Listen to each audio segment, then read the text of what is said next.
എല്ലാവരും പുസ്തകങ്ങൾ എടുത്തു വെച്ച് പഠിക്കാൻ എച്ച് പറഞ്ഞിട്ടുണ്ട്. നാളെ സാർ വരുമ്പോൾ കുറെ ലൈബ്രറി പുസ്തകങ്ങൾ കൊണ്ടുവരും.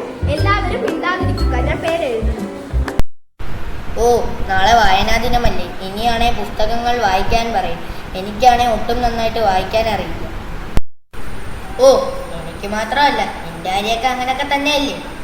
ആരോമലേ, നിന്നെ ഇന്നലെ ഫ്രീ ഫയർ കളിക്കാൻ കണ്ടില്ലല്ലോ. ഞാനാണ് അമ്മയുടെ ഫോൺ എടുത്ത് കുറെ കളിച്ചു. ഇന്നലെ എനിക്ക് ഫോൺ കിട്ടിയില്ലടാ, അതുകൊണ്ട് കളിക്കാൻ വരാൻ പറ്റിയില്ല. എടാ ആരോമലേ, നീ അവനെ ഒന്ന് നോക്കിയേ. ഇവൻ എപ്പോഴും ഈ വായന മാത്രമേ ഉള്ളൂ. വട്ടായി പോത്തില്ലടാ ഇവന്. എടാ ദിനേശ, ഇവൻ എങ്ങനെയാടാ ഇത്ര നന്നായിട്ട് പുസ്തകങ്ങൾ വായിക്കുന്നത്? നമുക്കൊന്ന് ചോദിച്ചാലോ? എന്നെ കൊണ്ടൊന്നും വയ്യ പോയി. ഇന്റർവെൽ ആവട്ടടാ, നമുക്ക് ചോദിക്കാം.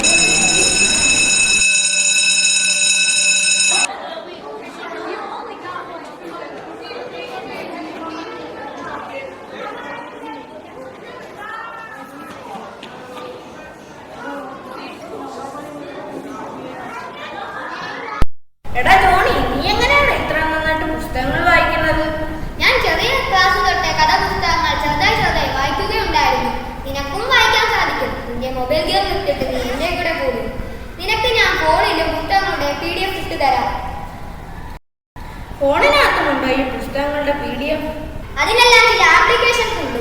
അത് ഞാൻ നിനക്ക് പറഞ്ഞു തരാം. നിനക്ക് ഗെയിം കളിക്കാൻ തോന്നുമ്പോൾ ഫോണിൽ നിന്നൊരു സ്റ്റോറി ബുക്ക് എടുത്ത് വായിക്കും. പിന്നെ പതിയെ നിനക്കും പുസ്തകങ്ങൾ ഇഷ്ടപ്പെടും. നീയും എന്നെ പോലെ വായന ഒരു ലഹരിയാവും. ഞാൻ നേരത്തെ എന്റെ കൂട്ടുകാരനാക്കേണ്ടതായിരുന്നു. ഇനി നീ പോമോനെ ദിനേശ. എടാ അങ്ങനെ പറയല്ലേ, എന്നെയും നിങ്ങളുടെ കൂടെ കൂട്ട്. ഞാനും നന്നാവട്ടെ. പുസ്തകങ്ങളും ചങ്ങാതിമാരും ഒരുപോലെയാണ്. നല്ല പുസ്തകങ്ങൾ നമ്മെ കാത്തിരിക്കുന്നു.